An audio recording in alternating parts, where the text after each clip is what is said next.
I was 42 when my life split open over a shoebox. Not a screaming fight, not a dramatic confession, just paper, thin, yellowing, folded too many times, hidden behind tax folders in the back of our home office drawer. I had been a wife for 17 years, a mother for 15, at least that's what I believed. My husband, Ethan Caldwell, is 40.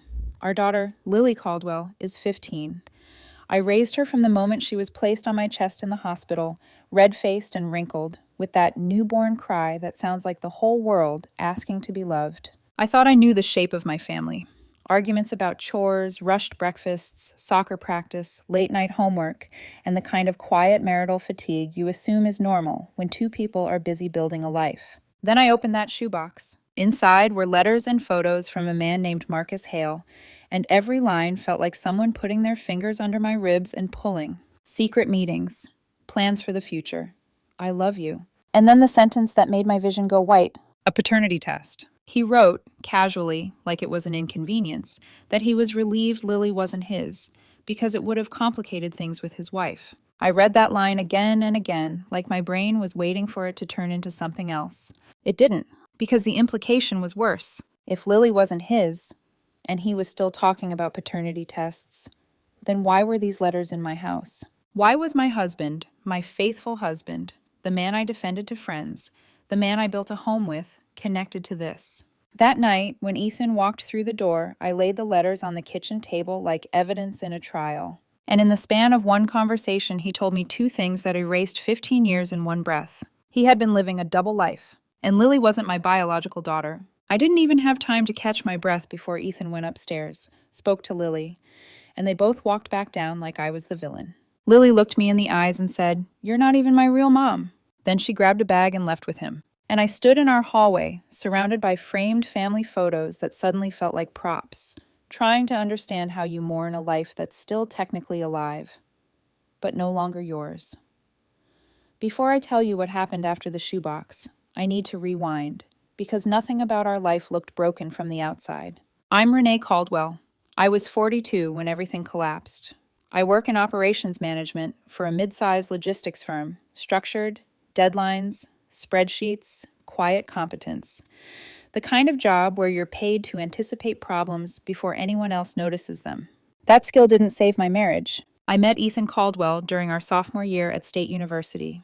We were both business majors, stuck in the same overcrowded economics lecture, sitting 2 rows apart. He wasn't flashy. He was steady, thoughtful. The kind of man who listened more than he talked. But when he did speak, people leaned in. What drew me to him wasn't charm, it was reliability. We came from similar places. My parents worked retail and healthcare, long hours, sore backs, no safety net.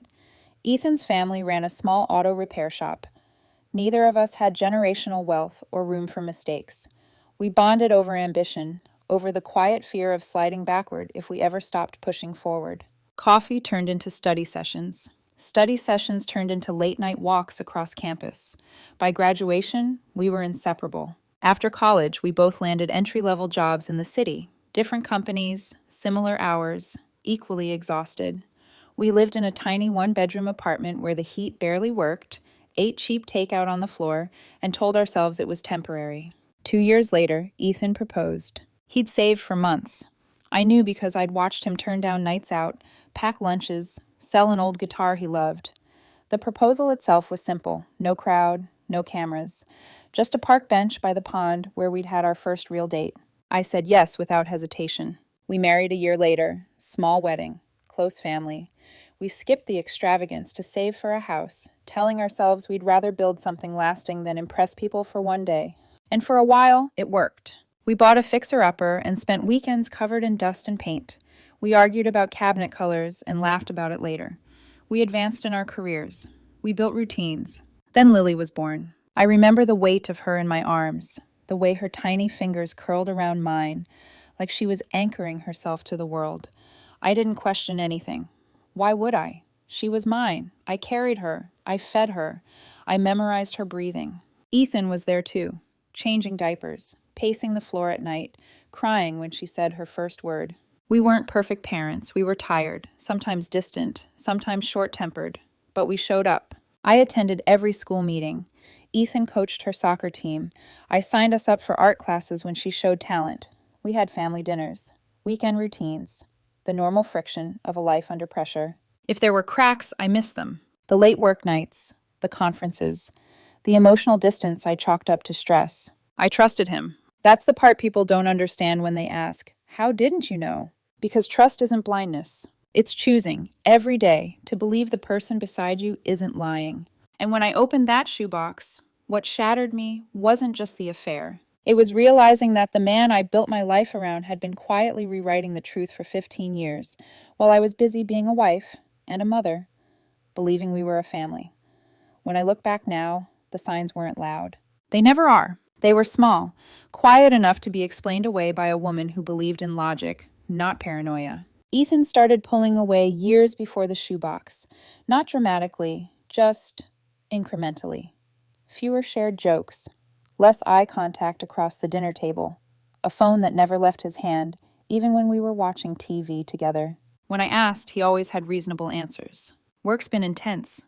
It's quarter end. I'm just tired.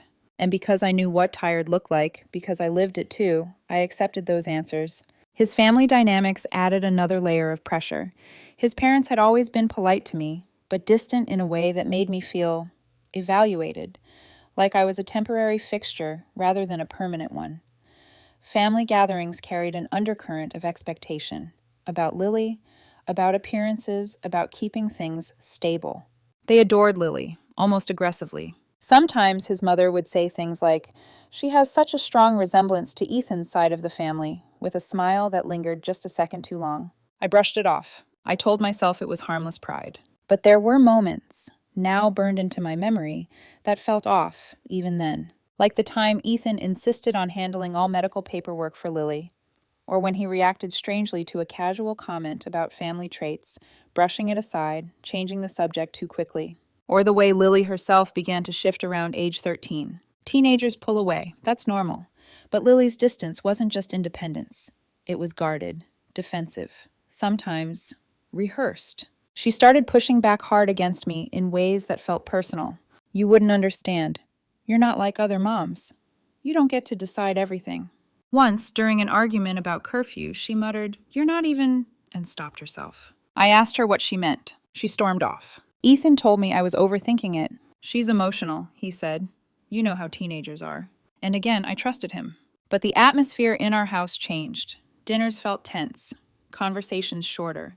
Ethan began spending more time working late, while Lily grew strangely protective of him, siding with him automatically, challenging me in front of him. It hurt, but I told myself it was a phase. Because the alternative, that my husband was shaping a narrative behind my back, that my daughter knew something I didn't, felt too extreme to consider. The real seed of doubt came the day I found myself defending Ethan to a friend, and realizing I was reciting excuses instead of truths. "He's just stressed.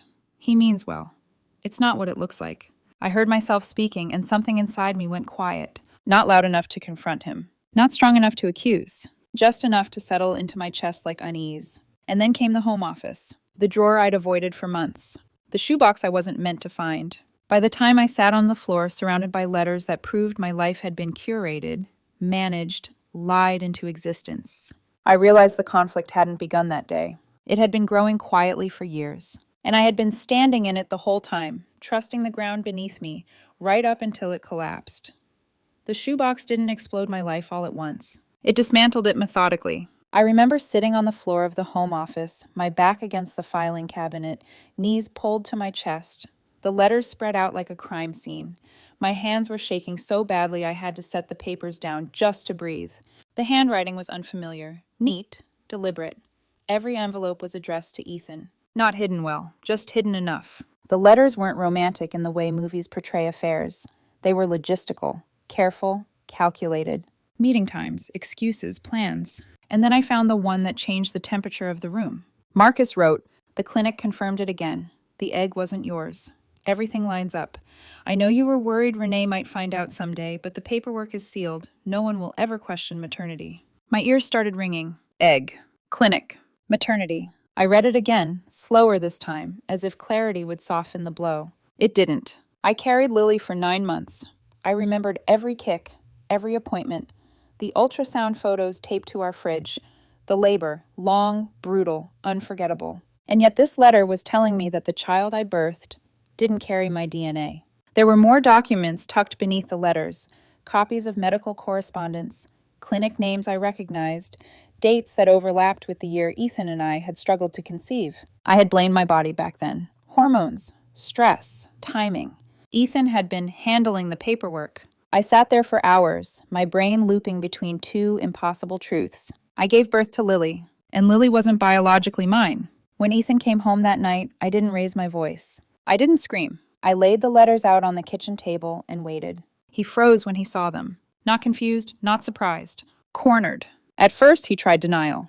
"They're old," he said. "You're misunderstanding." So I slid the clinic document across the table. His shoulders dropped. The man I'd spent 17 years trusting collapsed into someone I barely recognized. "Yes," he snapped finally. "Fine. You want the truth?" I nodded, my chest tight, my fingers numb. He didn't apologize. He got angry. "I had an affair," he said flatly, "years ago, with a woman named Marissa. She donated the egg. It was the only way.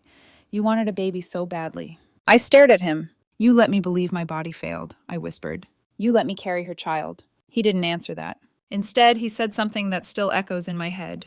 "You should be grateful. You got to be a mother." That's when something inside me broke cleanly in half. I asked him to leave. I told him to go, wherever his truth lived. He didn't fight me. He went upstairs and talked to Lily. I stayed in the kitchen, staring at the table, wondering how motherhood could be surgically removed from a woman with paperwork and lies. When they came back down, Lily wasn't crying. She was angry, her jaw set, her eyes sharp. "How could you do this to Dad?" she demanded. I felt like I'd been slapped. "Lily," I said softly, standing up, "I love you. None of this changes that." She laughed, a short, cruel sound. "You're not my real mom," she said. "Dad told me everything. I want to meet my actual family." Ethan stood behind her, silent, letting it happen. I tried to speak, but the words wouldn't form fast enough to catch the moment as it slipped away. Lily grabbed a bag. Ethan picked up his keys. And just like that, they walked out of the house I had built with my body, my time, my trust, leaving me surrounded by photos of a life that suddenly felt staged. I didn't chase them. I couldn't, because I was standing in the wreckage of a truth so carefully constructed that even motherhood, the most primal certainty I had been turned into a lie. And I didn't yet know that this was only the beginning of what would fall apart. The house didn't feel empty right away. At first, it felt paused, like everything was holding its breath, waiting for someone to come back and explain the joke. I sat at the kitchen table long after the door closed behind them. The letters were still there, the clinic paperwork, the coffee mugs from that morning, mine untouched, his half empty. My body reacted before my mind caught up. My hands went cold, my stomach cramped, my ears rang so loudly I thought I might pass out. I pressed my palms flat against the table, grounding myself in the wood grain, forcing my breathing to slow. I wasn't screaming, I wasn't crying. I was disassembling. I kept thinking, I carried her, over and over again. Pregnancy isn't theoretical. It's invasive. It rearranges your organs, your bones, your sense of self. You don't forget it. You don't imagine it. And yet Ethan had looked me in the eye and told me the child I labored for, bled for, was never biologically mine. The betrayal wasn't just emotional. It was physical. Every memory rewound itself in my head with a new filter. The fertility appointments, the paperwork he insisted on handling, the way he'd been unusually calm when I panicked about test results.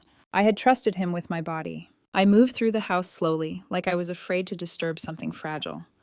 Lily's room still smelled like her shampoo, her bed unmade, a half-finished sketch taped to her wall. I sat on the edge of her bed and finally I cried.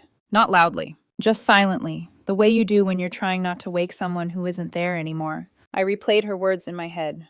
"You're not my real mom." I knew she was angry, confused, fed a story by a man who had been controlling the narrative for years. But that didn't stop it from cutting. Because motherhood isn't DNA. It's scraped knees and science projects and late-night fevers. It's memorizing your child's breathing patterns and knowing when a silence means trouble. And she had erased all of that in one sentence. Part of me wanted to call her, to explain, to fight for her. Another part, smaller, quieter, but wounded, was terrified of being rejected again. I didn't sleep that night, or the next. I kept asking myself the same questions, cycling through blame like it might land somewhere that made sense. How didn't I see this? Was I too focused on work? Did I push Ethan away? Did my body failing to conceive make him justify what he did? Then another thought surfaced, sharp and unwelcome. If he could lie about this, what else was manufactured? Our arguments? Our reconciliations? The version of Lily I thought I knew. By morning, the shock gave way to something steadier. Anger, not explosive rage. Cold clarity. I called in sick to work.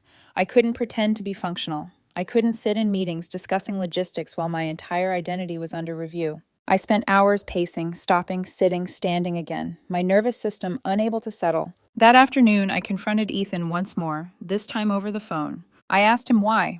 Not how, not when. Why? His answer was flat. I needed control. I needed stability. And I knew you'd leave if you knew. So you stole my consent, I said quietly. He didn't respond.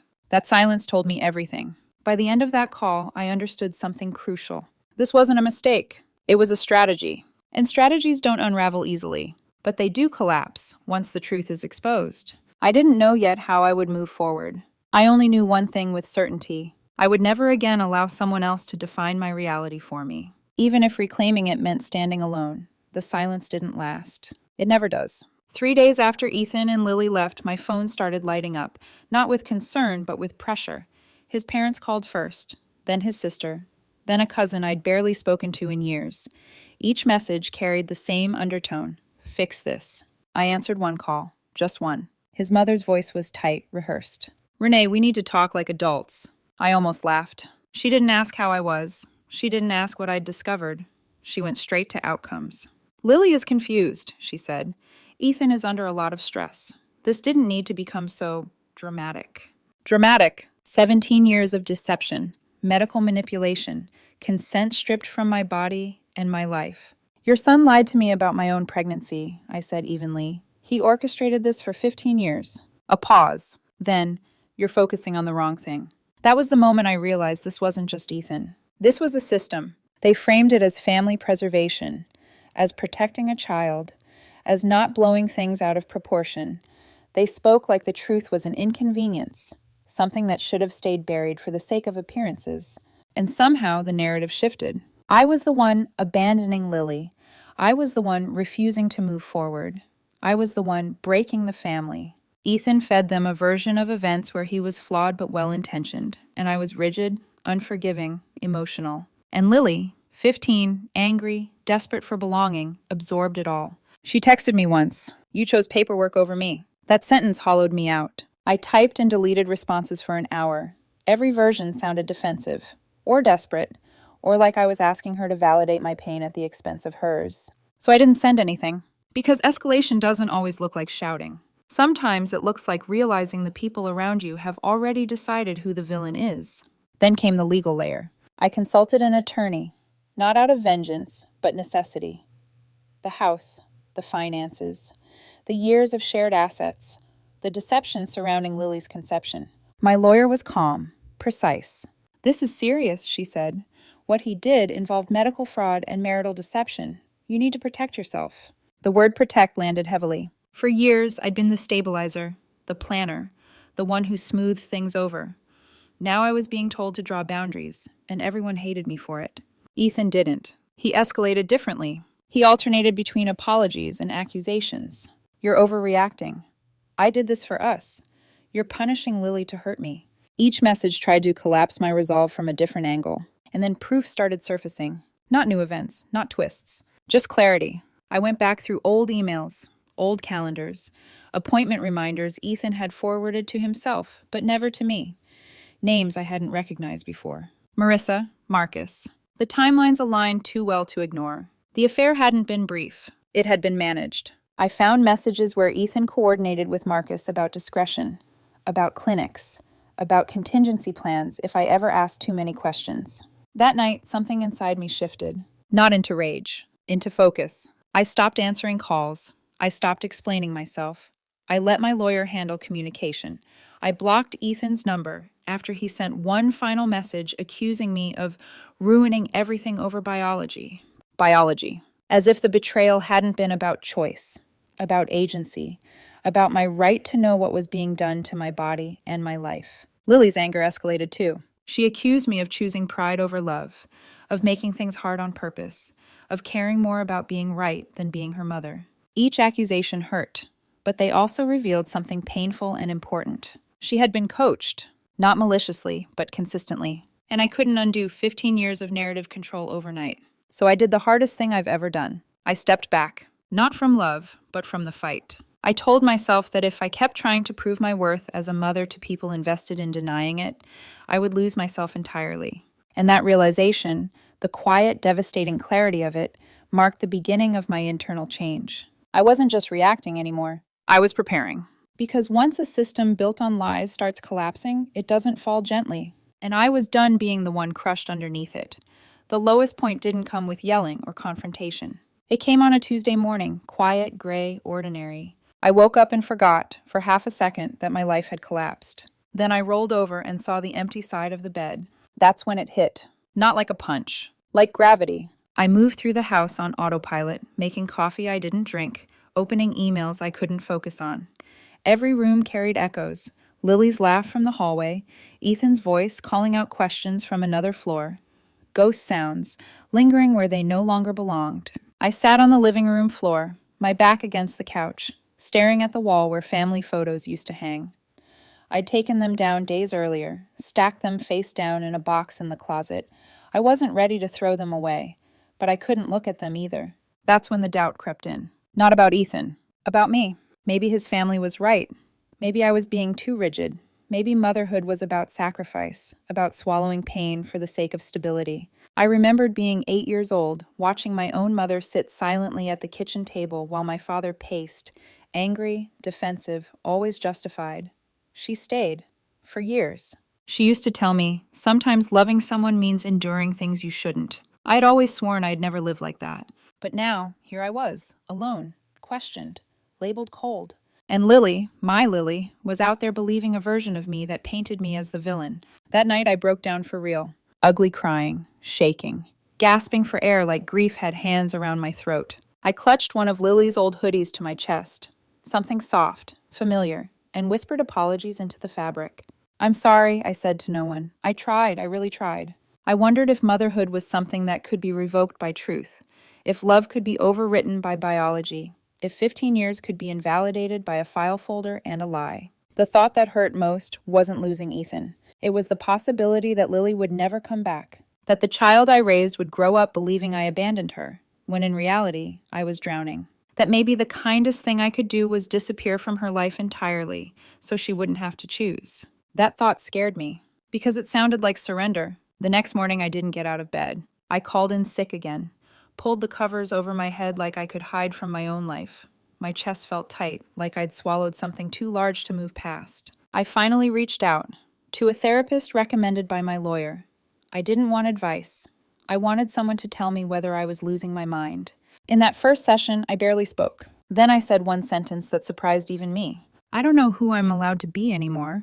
The therapist didn't rush to fix it. She just nodded and said, that's what betrayal does. It fractures identity. That word, identity, hit hard. Because that's what this was. I wasn't just grieving a marriage or a family. I was grieving who I thought I was. A wife, a mother, a woman whose body and choices belonged to her. That was the moment I realized I had reached the bottom. Not because everything was lost, but because I finally understood what had been taken. And once you name the loss clearly, something shifts. Not into hope, not yet, but into resolve. Because I knew one thing with terrifying clarity. If I didn't reclaim myself now, I would disappear entirely. And I had already lost too much to let that happen.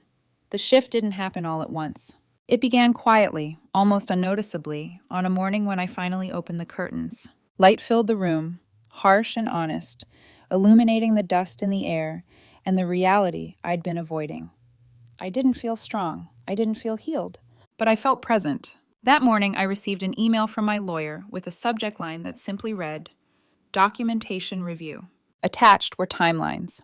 Clean, unemotional, precise. Medical consent forms signed by Ethan alone.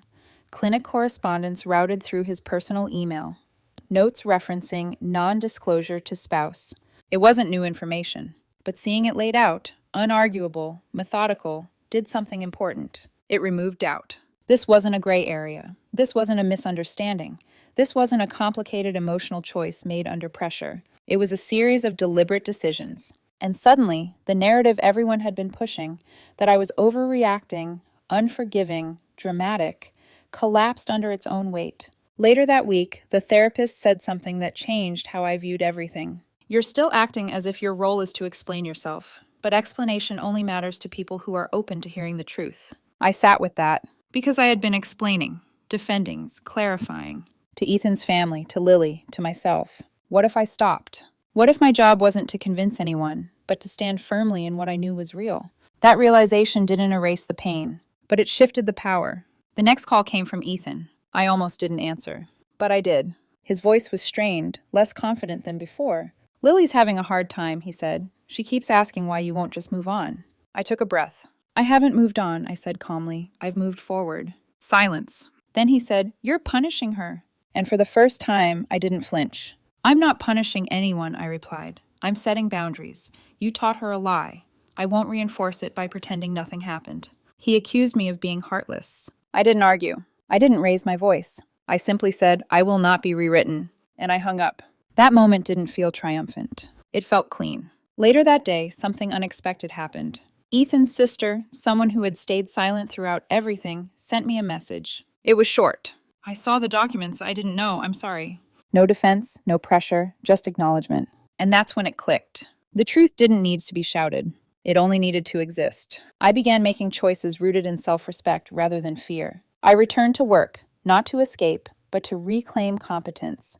I restructured my days, reclaimed my routines, went back to the gym, cooked meals for myself instead of picking at leftovers meant for 3. I stopped checking my phone obsessively, stopped waiting for Lily to call. Not because I didn't love her, but because love doesn't mean erasing yourself. One evening, while sorting through boxes in the attic, I found a journal from years earlier, my handwriting, tight and anxious, from the time we were trying to conceive. Stood out. I feel like my body is failing me, and I don't know why. I closed the journal and cried, not from grief, but from recognition. That woman deserved better, and so did I. The turning point wasn't about revenge. It wasn't about winning. It was about choosing, finally, to stop carrying guilt that was never mine. And once I did that, everything else began to realign. Slowly, painfully, but truthfully. The collapse didn't come with fireworks. It came with consequences. Quiet ones, public ones, inevitable ones. Once the divorce proceedings formally began, the story Ethan had been controlling for years started slipping out of his hands. Legal timelines don't care about spin. Documents don't respond to guilt trips. And lies, especially long, carefully layered ones, don't survive daylight. His parents stopped calling first. Then they stopped calling at all. Not because they suddenly sided with me, but because the truth had become too heavy to carry without acknowledging their own complicity. The clinic records, the consent forms, the emails explicitly stating non-disclosure to spouse. There was no version of events where that looked defensible. Ethan's image fractured. At work, he requested extended leave. Family issues. People noticed. Whispers followed. He had built a reputation on reliability and moral steadiness. Watching that unravel was painful in a way I hadn't expected. Not because I missed him, but because I recognized how much of our shared life had been performance. Lily's world shrank too. Her grandparents, who had fueled her anger toward me, pulled back when reality set in. Not apologetically, just cautiously. The kind of distance people create when they realize they backed the wrong story. She stopped texting accusations. Then she stopped texting altogether. That hurt more than the anger ever did. Ethan tried one last maneuver. He showed up at my workplace. Security escorted him out. The irony wasn't lost on me. He emailed later, furious, accusing me of humiliating him. I forwarded it to my lawyer and blocked the address. I was done absorbing consequences that belonged to him. The divorce negotiations were brutal. He argued entitlement, minimized betrayal, tried to frame the deception as a mutual benefit. My lawyer shut that down swiftly. This wasn't infidelity, she said. This was informed consent violation. The words echoed in the room like a verdict. And then, unexpectedly, his parents reached out, not to reconcile, to apologize. They admitted they hadn't known the full truth, that they'd trusted Ethan, that they were ashamed. They asked if I would still consider them family. I didn't answer right away, because forgiveness isn't a transaction. It's a process. As for Lily, The silence stretched. Until one afternoon, months later, I attended her dance recital. I sat in the back row, didn't announce myself, didn't bring flowers, didn't try to be seen. I just watched. She was graceful, focused, so familiar it hurt. When the applause rose, I stood too, clapping softly, letting pride exist without demand. I left before the lights came up. I wasn't ready for confrontation, and neither was she. The fallout wasn't about punishment. It was about gravity. Truth has weight, and once released, it pulls everything into alignment, whether people like it or not. I didn't gloat. I didn't retaliate. I just stepped aside and let the truth finish what it started. The house feels different now. Not empty. Honest. The first thing I did after everything settled was repaint the living room. A soft, warm neutral, not because I was erasing the past, but because I was choosing what surrounded me now. I took down the last remaining family photos and stored them carefully in the attic. Not thrown away, not destroyed, just no longer on display. Some memories deserve privacy. I started therapy consistently, not to fix myself, but to understand who I was without the roles I'd been living inside for decades. Wife, mother, stabilizer, forgiver. When those titles were stripped away, I discovered something quietly powerful beneath them. A woman who survived being rewritten and chose to reclaim herself anyway. I still think about Lily every day. That hasn't changed. Love doesn't evaporate just because the story does. I don't know what our relationship will look like in the future. Maybe she'll reach out. Maybe she won't. Maybe time will soften the narrative that was handed to her. What I do know is this. Love that requires self-erasure isn't love. Motherhood that depends on silence isn't nurturing. Family built on deception doesn't collapse because someone tells the truth. It collapses because it was already hollow. I didn't destroy my family. I stopped pretending. And that distinction matters. Today, my life is quieter, smaller in some ways, but it's mine. I work. I hike. I take photographs again. Moments of light and shadow, proof that beauty still exists even after devastation. I've made new friends who know me not as a wife or a mother, but as a person. Sometimes the grief still visits, unexpectedly, in grocery store aisles, in old songs, in the smell of shampoo that reminds me of Lily's hair when she was small. I let it pass through me now. I don't fight it, because grief is just love with nowhere to go. If there's one lesson I've learned, one truth I wish every woman hearing this would hold close, it's this. You are not cruel for choosing truth. You are not selfish for setting boundaries. You are not heartless for refusing to live inside someone else's lie. Healing doesn't mean going back. It means going forward with clarity, dignity, and your sense of self intact. My story didn't end the way I thought it would, but it didn't end in ruin either. It ended in truth. And from that, I am building something real.